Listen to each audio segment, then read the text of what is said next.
Fala pessoal, sejam muito bem-vindos ao canal 2002. Estamos de volta com mais um vídeo nessa quarentena e hoje para falar sobre momentos marcantes do esporte brasileiro que poderiam ter transformado o Brasil numa potência de outras modalidades, além do futebol, que já é tão tradicional e tão disseminado por aqui, e o Brasil perdeu essas oportunidades. O Brasil, ao longo da história e numa história recente, teve bons momentos em outras modalidades e não conseguiu aproveitar tão bem essas boas fases, boa fase de grandes atletas, de grandes times, e perdeu boas oportunidades de se tornar uma potência em diversas modalidades. A gente vai falar sobre isso hoje.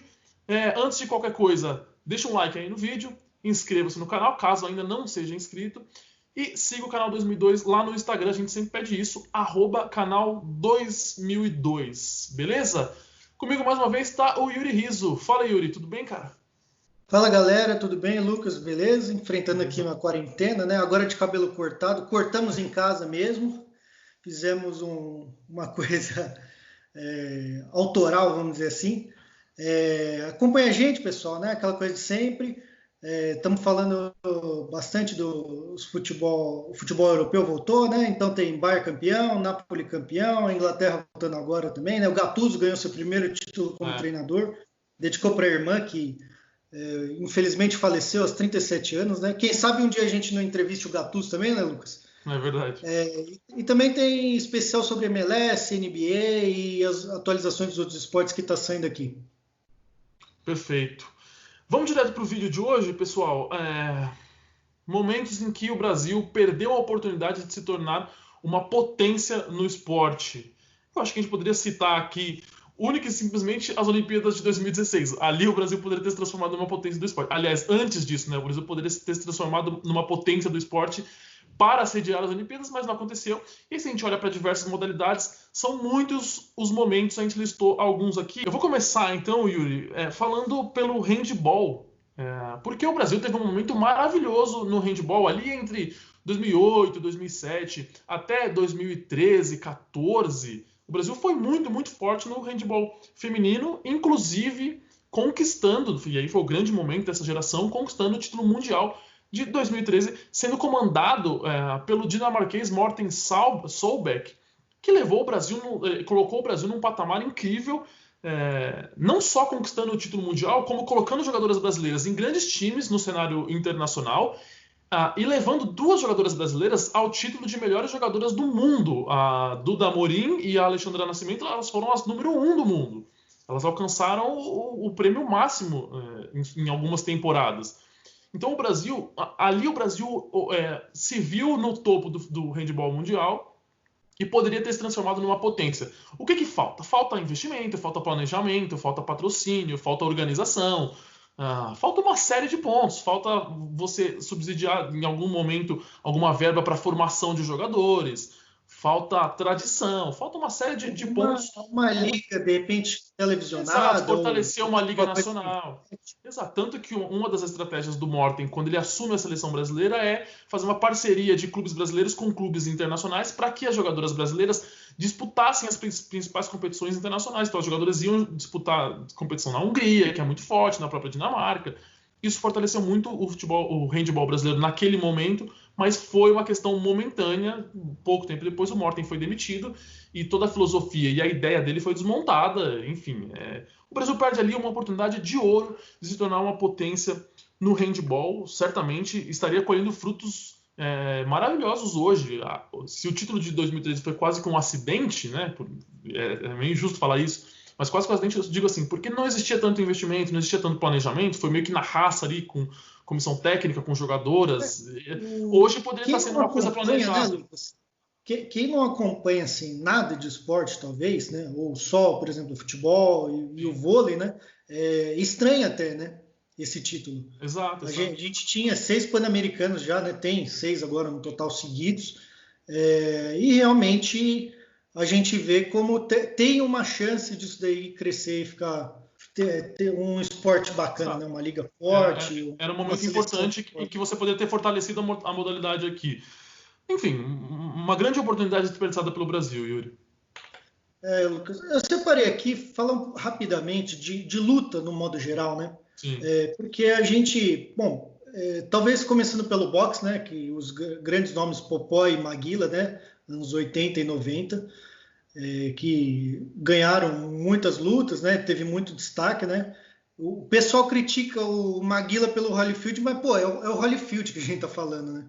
Não é qualquer um assim. Eu gosto muito desses dois atletas. Um pouquinho do judô e do taekwondo, que hoje eu enxergo um pouco mais sendo investido nas escolas, né? Lógico que ainda está muito longe do ideal, mas o Brasil sempre traz resultados bastante expressivos, principalmente no judô, né? Em Olimpíadas, sempre traz medalha.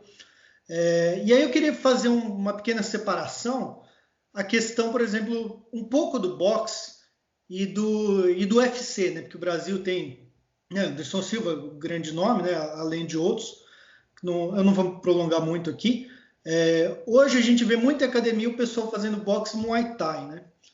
Popularizou bem isso daí, mas como geralmente o boxe, competição mesmo, é mais Olimpíada e Campeonato Mundial, né? E o UFC e o boxe em si, a luta, são mais eventos, eu acabei tirando um pouquinho isso, né? Então eu acredito que, principalmente com educação de base, né, que você aprende a criançada e tal, no judô, eu acho que a gente podia ter um nível legal, mas podia Sim. subir um pouquinho mais. Né? Na questão do boxe, o Maguila ele chegou a ser, de fato, porque o Maguila teve algumas lutas meio folclóricas, algumas coisas meio feitas para ele ganhar, na época que a Bandeirantes investia muito em esportes. Mas o Maguila, então ficou uma coisa meio fanfarrônica, assim. Mas o Maguila, em alguns momentos, ele chegou a ser fato ali, um top 5 do mundo, assim, sabe? Ele esteve muito próximo de conquistar de fato. Assim, e ele não conseguiu dar o passo seguinte. Ele não conseguiu bom, né? Exato, ele não conseguiu dar o passo seguinte, mas ele de fato foi um grande lutador. E o Popó, em duas categorias, sabe? O Popó ele é um lutador de altíssimo nível mesmo. Ele tinha uma canhota absurda, foi um grande boxeador. E de fato, o boxe é um exemplo muito claro de como o esporte no Brasil é sucateado. Assim. Gente que treina, porque não para comprar saco de pancada e não consegue montar uma academia decente treinando embaixo de ponte. São muitos os projetos que a gente vê desse tipo. O Popó mesmo saiu de um projeto desse que era sucateado e que conseguiu revelar um campeão mundial, sabe? De fato, são dois nomes e dois momentos em que, de fato, o Brasil poderia ter se tornado uma potência nesse esporte. E só um comentário aqui rapidamente, Lucas, que o Popó fala um pouco disso, né? Tem aquelas rivalidades dentro das lutas, né? Aquelas provocações. Pô, eu gostaria de ver um Popó contra um Mayweather, contra um Pacquiao. Acho que isso ia ser bastante legal de assistir, mesmo hoje em dia. Eu cheguei, quando teve a luta entre Mayweather e Pacquiao, acho que em 2015, se eu não me engano, eu trabalhava na Jovem Pan e eu cheguei a entrevistar o Popó e ele falou, eu encararia os dois. Mas o Popó estava aposentado há tempos, enfim. Não sei se daria peso, mas seria de fato interessante. E sobre o judô de fato dá muita medalha para o Brasil. E tem momentos muito marcantes. Então, por exemplo, medalha da Sara Menezes, da Rafaela Silva, a medalha do João Derli, do Flávio Canto, do Thiago Camilo, assim, um pouco mais lá atrás, no início dos anos 2000. Foram momentos em que a TV já investia muito na cobertura de Olimpíadas, isso já investe há bastante tempo, e que foi muito reconhecida no Brasil. Acho que eu concordo com a sua visão. O judô ele é bem disseminado assim, na nossa sociedade, a escola, especialmente privada, investe bastante, mas poderia ter dado um passo a mais, né? E lembrando só, pessoal, que quem não acompanha judô, né, não existe a disputa do terceiro lugar na Olimpíada, né? Assim, você perde a semifinal, você já ganhou bronze. Ganhou bronze. Então, assim, são 2 bronzes, né?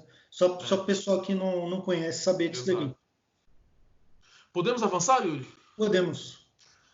Eu vou lembrar aqui do basquete brasileiro. O basquete brasileiro, eu não vou citar do time de Vladimir Marques, lá de trás, que foi campeão mundial, aquela camisa bonita verde da seleção brasileira, porque ali o Brasil era uma potência. Eu vou citar 2 momentos do basquete brasileiro em que o Brasil poderia ter voltado a ser uma potência e ter se consolidado como uma potência até hoje. Tá? Eu vou citar 2 momentos e um terceiro, mais ou menos. Primeiro, para mim, é a conquista do Pan-Americano de 87. O Brasil é campeão vencendo os Estados Unidos. É uma derrota dos Estados Unidos que faz com que o time norte-americano levasse mais a sério as Olimpíadas seguintes, que foi o Dream Team. Enfim, foi uma geração muito marcante do basquete brasileiro que exigia ali, cara, mais investimento, investir mais nos clubes, investir mais na formação de jogadores, um trabalho a longuíssimo prazo, porque ali Que era mostrou que o Brasil poderia ser o país do época, né, basquete. comparado com hoje. Não entendi? O basquete era bem mais forte do que comparado com Sim, hoje, sim, aquela época. exatamente.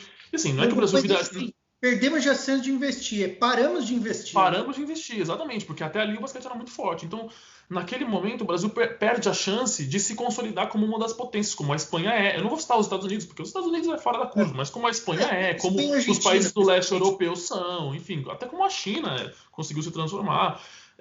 Ali foi um momento muito marcante, porque o Brasil se mostrou para o mundo, se colocou como uma potência e não confirmou na sequência.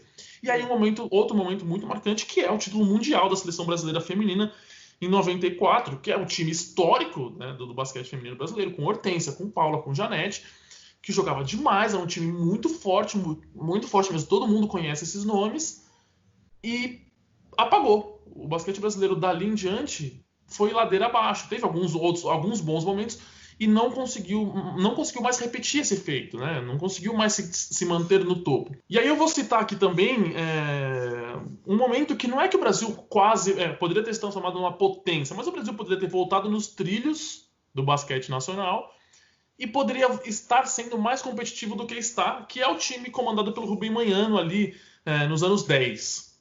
Por que é um time importante, é um momento importante? Porque ali o Brasil volta a ser competitivo, ali o Brasil volta para a Olimpíadas depois de 15 anos e nas Olimpíadas de Londres alcança um honroso quinto lugar. Quer dizer, se a partir dali o trabalho passa a ser bem feito, com mais investimento, com mais organização, de repente hoje, cara, ali 8 anos depois, o Brasil estaria numa situação mais confortável, não estaria penando como o basquete brasileiro está penando. Embora tenha uma liga razoavelmente forte, em termos de seleção, o Brasil não consegue se mostrar forte para brigar no cenário internacional.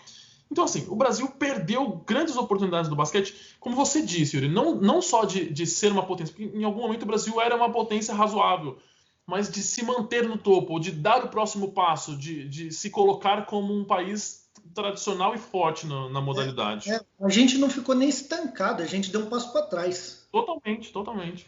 É lamentável. Bom, Lucas, eu separei aqui para falar um pouquinho do atletismo. A gente vê também as mesmas condições, como falamos do boxe também, né, os tipos de treinamento. Cara, o atletismo ele tem 16 medalhas olímpicas, né? Tem desde o Ademar da Silva, no salto triplo nos anos 50, aí tem anos 70 e 80 com o João Carlos de Oliveira, né, o João do Pulo, e o Joaquim Cruz, né, ouro, inclusive, nos 800 metros.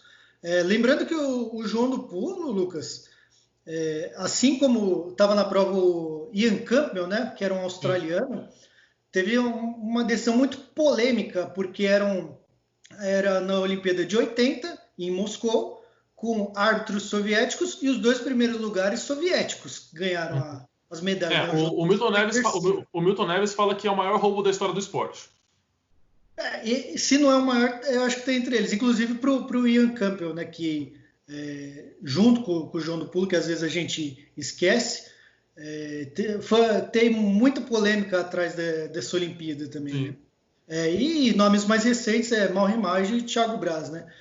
E a gente teve uma diversificação dentro do atletismo, né? Diferentes modalidades que eu acho que a gente podia ter investido mais, assim, ter feito, né? Dar um aperto, inclusive, assim, sem falar, podia ter sido feito lá atrás. A história mostra que podia ter sido feita a qualquer momento. E exato. isso que é interessante, né?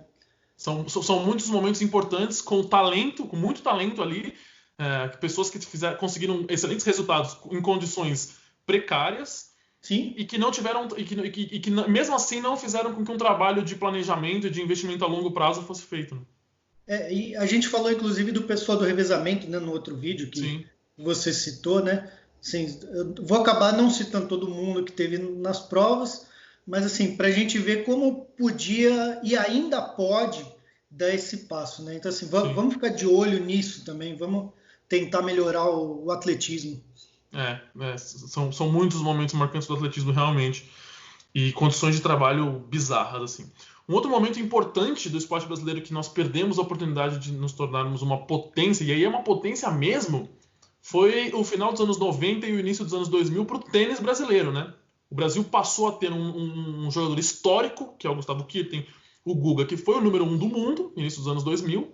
Número 1 do mundo, pessoal. Olha o tamanho disso. Tricampeão de Roland Garros, campeão de Masters, campeão de muitos títulos de ATP, enfim. Número 1 do mundo. Um cara muito importante na história do tênis brasileiro. E que isso por si só já poderia ter feito com que o Brasil criasse uma política em torno do tênis para você formar mais jogadores. O tênis é um esporte caro. Então, o menino da periferia tem mais dificuldade de praticar. Você poderia ter disseminado isso na sociedade para transformar as categorias de base, dar um salto e formar muitos jogadores só por ter o Guga em si. Mas não foi só o Guga. O Brasil teve o Fernando Meligeni, que teve uma carreira muito sólida mesmo. O Meligeni chegou a ser número 25 do mundo. E trabalha, inclusive, com alguns projetos também, sim, de inclusão de tênis. Tem gente na família dele hoje jogando, acho que a sobrinha dele joga tênis hoje. Sim, só um comentário, assim, por que a gente não está falando da Maria Esther Bueno? Porque, assim, é uma pessoa que está de um tênis mais antigo, que ganhou, né, maravilhosa, só que, assim, era mais elitizado ainda naquela época. Sim. Aquilo, assim, a gente não consegue enxergar como aquilo poderia ser um momento que levasse o tênis para frente, por conta da elitização que foi, assim como não vamos falar, por exemplo, de Fórmula 1 ou de esportes de neves, coisas desse tipo, mas que, pelo amor de Deus, Maria Esther Bueno... Não é nem desvalorizar a Maria Esther Bueno, foi uma coisa incrível, campeã de Wimbledon, enfim. E naquela geração, cara, vinha ali Fernando Meligeni, vem Flávio Sareta, vem André Sá, vem Ricardo Melo, nomes que, assim, que em algum momento se tornaram relevantes no cenário internacional. Estando ali num top 50, num top 100, sabe? Você pode pensar, mas top 100 qualquer um é. Não é. Essa é a questão. O tênis é um esporte muito difícil, cara. Quem já jogou assim, na brincadeira mesmo, exatamente. É um esporte muito difícil. Jogado no altíssimo nível, individual, enfim. Então, cara, o tênis para mim é o grande exemplo de como o Brasil perdeu uma oportunidade de se tornar uma potência. Porque não foi um título, não foi um nome, entendeu? O Brasil teve um grande campeão conquistando muitos títulos, sendo o número 1 do mundo, conquistando títulos importantíssimos de grandes lãs. E no embalo desse grande campeão, ao redor dele, tinham nomes muito importantes, que se tivessem ganhado mais investimento, talvez tivessem chegado mais longe também, e que poderiam ter formado gerações seguintes, que hoje colocariam o Brasil numa situação muito boa. O Brasil hoje é um país, com todo respeito, é um país irrelevante no tênis, no cenário internacional. E, infelizmente, foi um momento maravilhoso do tênis brasileiro, e quem viveu isso vai se lembrar. Eu acho que o tênis brasileiro esteve perto, de verdade, acho que o tênis brasileiro esteve perto de ser transmitido em... se a carreira do Guga não tivesse as lesões e ele conseguisse se manter em altíssimo nível, coisa que ele não conseguiu por conta das lesões, o tênis brasileiro se tornaria um esporte que seria passado em TV aberta, cara. Tem uma segurança disso. Em algum momento se tornaria algo relevante a esse ponto. Infelizmente não foi o que aconteceu, Yuri. Eu queria só fazer um adendo, Lucas, do tênis, né? Porque eu falei isso assim. Hoje a gente vê, obviamente, um pouco mais de popularização do que antigamente, que 20 anos atrás e mais, né? Mais longe. E o tênis, cara, eu considero talvez, e assim, eu tenho maior admiração principalmente pelo Federer, porque o tênis é um esporte muito completo. Você tem que ser um super atleta. É difícil, você não vê assim um cara, lógico, uns mais qualidades que outros em algumas coisas, mas o cara, assim, ele não pode ser ruim em nada ali. Ele não pode ser ruim. Então, assim, não é igual, por exemplo, o futebol. O cara é atacante, sabe marcar gol, mas ele é ruim na defesa, por exemplo. Não sabe desarmar e aí perde um pouco nisso a qualidade. O tênis, o cara tem que ser o super atleta, né? E por isso que às vezes eu coloco o Federer num nível, assim, de Pelé, Jordan e Muhammad Ali. Sim. Assim, talvez a gente perdeu mais do que a popularização também, essa coisa de ter um super atleta, né? Como a gente tem... Não que eu acho que o Guga não é um super atleta, mas de termos mais super atletas, vamos dizer assim. Sim, entendi. Uma oportunidade de ouro que o Brasil perdeu. Yuri, a gente vai para o nosso último tópico. Eu só queria antes de citar que a gente separou aqui para citar a natação brasileira tem momentos muito marcantes, mas ela não entra na nossa lista, porque na nossa visão, em relação a algumas modalidades, a natação tem um pouco mais de... não é que o Brasil é uma potência na natação, não é que o Brasil tem um super investimento, mas a natação tem um pouco mais de estrutura em relação a outras modalidades, porque os clubes privados investem bem, enfim... o Brasil consegue, o Brasil consegue ser mais sólido, né, na natação do que em outras modalidades. A gente, né, os nomes um pouco mais populares, né, César Cielo e Gustavo Borges aqui, que todo mundo conhece, né? O Brasil tem 14 medalhas na natação nas Olimpíadas. Lógico, a gente sempre quer mais, a gente gosta de esporte, sempre quer mais, mas há um investimento sim, que obviamente, como toda coisa, pode ser melhorada também. Claro, exatamente. Então não é que a natação tem um super investimento e o Brasil é uma potência na natação, mas tem uma diferençazinha aqui de patamar. E aí a gente deixou por último o futebol feminino, né, Yuri? Porque o futebol feminino é um caso à parte. A gente pode falar, mas o Brasil é uma potência no futebol. Mas o futebol feminino, digamos que é outra modalidade. O Brasil perdeu inúmeras oportunidades de ser uma potência no futebol feminino. Inúmeras. E eu acho que continua perdendo. Continua perdendo, é constante, é constante. Agora o Brasil começa a tentar montar um campeonato um pouco mais forte, se estruturar um pouco mais. Mas eu cito aqui, pelo menos, 1, 2, 3, 4, 5 momentos em que o Brasil deveria ter aproveitado para mudar o patamar do futebol feminino aqui. Primeiro, Olimpíadas de 2004, o Brasil vice-campeão. O time do René Simões. A Marta, acho que se eu não me engano, tinha 17 anos, cara. Ali o Brasil poderia ter mudado a história do futebol feminino. De cara, porque ali o Brasil formou um grande time, um treinador carismático, uma jogadora com uma capacidade absurda. Aliás, Lucas, só um comentário. Eu fico impressionado, né? Porque a gente já foi assistir futebol feminino no estádio. Eu fico impressionado, assim, principalmente a Formiga, né? Assim, o quão longevidade as mulheres têm, né? E em alto nível. E assim, a gente está deixando claro, não é que a gente acha que assim, o Brasil falhou miseravelmente no futebol feminino, que deveria ter ganho tudo e não ganhou. Mas assim, mesmo assim, segundo lugar, medalhas... Né, é honroso demais, ainda mais nas condições que essas mulheres trabalham. Como isso deveria ter sido evoluído? Não necessariamente a gente falar, o futebol feminino tinha que ter ganho esse título. Não é essa a questão, exatamente, não é essa a questão. Exatamente. São momentos em que as autoridades deveriam ter olhado e falar assim, nossa, nós somos bons nesse esporte, vamos investir para dar melhores condições, para consolidar, fazer um trabalho de longo prazo. Então as Olimpíadas de 2004, para mim, é o primeiro grande momento que eu vi, né? Que deveria ter sido batido o martelo ali, vamos investir. Outro bom, aí tem 2 momentos, mas eu vou citar o ano, que é 2007. O Brasil é vice-campeão mundial, perde para os Estados Unidos, e a marca está jogando uma barbaridade. Eu lembro que a Copa do Mundo passou na Bandeirantes, e o Pan-Americano também de 2007, que ali o nível era mais baixo, mas, putz, Maracanã lotado, sabe? Todo mundo ali para assistir as meninas jogarem, a Marta deu show. Foi agora muito bacana. Eu não lembro, Lucas, que teve um que o Brasil venceu os Estados Unidos. Não sei se foi o Pan-Americano. Não, a Copa do Mundo e perdeu para a Alemanha na final. Será que foi 2000? Talvez tenha sido 2007, ou foi 2000, ou foi as Olimpíadas de 2000, será que não foram as Olimpíadas de 2008? Agora eu também fiz confusão. Mas as Olimpíadas de 2008 também o Brasil foi muito bem, chega à final. Aí o time já era treinado, se não me engano, pelo Cleiton Santos, que foi treinador do futebol feminino do Santos. De novo, o Marta voando, mais um momento marcante, o Brasil inteiro assistindo o campeonato, torcendo para as meninas, um bom resultado, e o Brasil bate na trave. Quer dizer, mais um momento que você... Fiquei aqui, o Brasil passa pelos Estados Unidos em 2007 e perde para a Alemanha na final. Na final da Copa, né? Tá o certo. jogo contra os Estados Unidos, eu estou abrindo aqui, foi 4-0 para o Brasil. Que tem aquele gol marcante da Marta, que ela dá um drible meio de costas na zagueira norte-americana e leva para o meio da área e bate o pé direito, que o Luciano do Vale grita, não há palavras para descrever o gol de Marta. É sensacional. Quer dizer, cara, como você não aproveita um momento desse, sabe? Aí vem as Olimpíadas de 2008, de novo bola na trave, o Brasil perde, a Marta jogando demais, o Brasil perde a final.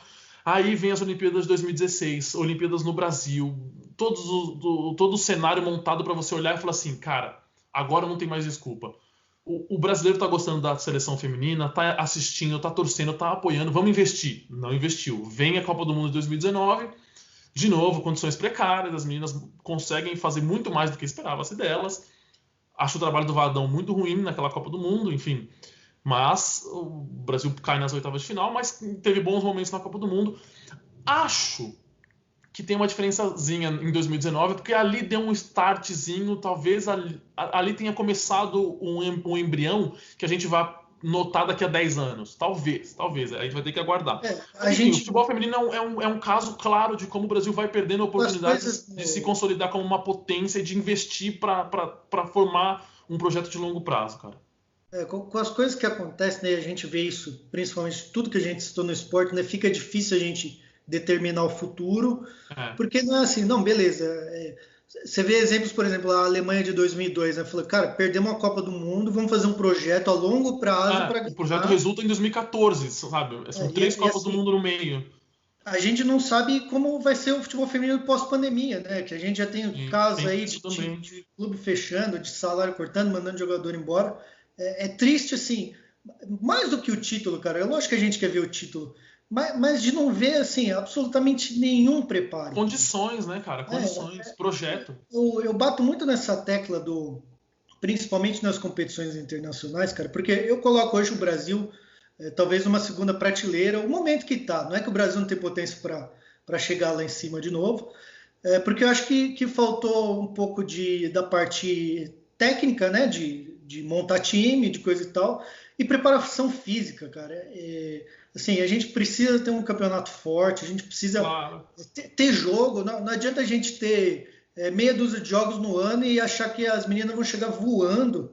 Elas são vítimas, né? As meninas são totalmente vítimas desse sistema sucateado. É o que eu volto a falar. Não é que eu acho que não ganhou, não joga nada, isso aqui. Eu sou muito admirador do futebol feminino, eu gosto de futebol feminino. Não estou falando isso para agradar, porque eu vejo isso vejo assim, né? Desde 2004, não entendia muito aquela época. Mas, assim, parece que falta isso, cara. Não é o título em si. Mas é o sistema, é o campeonato, é a preparação, é a liga. O título é só a consequência, né, cara? Porque a gente tem jogador aí que foi para a Europa, que ganhou a Champions League, que ganhou o Mundial. O São José feminino ganhou já campeonato mundial, assim. Eu falei, cadê a sequência disso? É isso que eu fico assim, sabe, Libertadores, Santos, Corinthians, Ferroviária jogando um monte, assim, falando dos casos um pouco mais recentes. A gente tem times bons, mas não adianta ter time bom se você fizer um campeonato meia boca, campeonato com só meia dúzia de jogos. Eu não vou explicar agora como é que são os campeonatos femininos e tal, mas assim, cara, você precisa ter uma regularidade, isso que é o mais importante. Você precisa ter investimento, você precisa ter bons salários, você precisa ter boas condições, boas e a regularidade para tudo. Para tudo, exato. Porque com o tamanho de talento que o Brasil tem aqui, é um celeiro, sabe? É meio óbvio que se o trabalho for bem feito, em 10 anos, em 5 anos, em 20 anos, não sei. Mas o resultado vem, não tem como. É meio que uma regra. Se você trabalha direitinho, o resultado vem lá na frente. Pode ser que o resultado venha sem trabalho? Pode ser, mas isso é a exceção. É a exceção da exceção. Então, o que a gente cobra... Ainda mais dia com o esporte tão competitivo do jeito Exatamente. que tá, você não vê mais casos assim de trabalhos de campeões sem planejamento, campeões... O cara ganhando susto, né? Não tem mais isso. Então, fica meio que um apelo, né? Quase que um apelo aqui de mais investimento no futebol feminino e em diversas modalidades, porque o talento continua por aí. Ele só precisa ser encontrado, lapidado, bem trabalhado e levado até as competições para que, pouco a pouco, ele vá crescendo e mudando de patamar. Com certeza. Yuri, obrigado, cara. Mais uma vez, muito legal. Gente, brigadão. Valeu, Lucas. Pessoal, se inscreve aí, né? Curtida. Canal aí, YouTube, Instagram, acompanha o nosso trabalho. Brigadão pela ajuda que vocês estão dando. E é isso aí, cara. Semana que vem tem mais. A gente está com um planejamento de uma entrevista bem legal. Não vou dar spoiler aqui, mas com um convidado especial, amigo meu. E torcer aí para essas coisas passarem, os esportes voltarem e torcer ano que vem para a gente voltar a frequentar estádio e poder debater mais isso e uma vida mais sociável. Pessoal, like no vídeo, inscrevam-se no canal e sigam o canal 2002 lá no Instagram, @canal 2002, fechou? Muito obrigado pela companhia de quem assistiu até aqui, a gente se vê numa próxima. Tchau, tchau, valeu Yuri, até a próxima.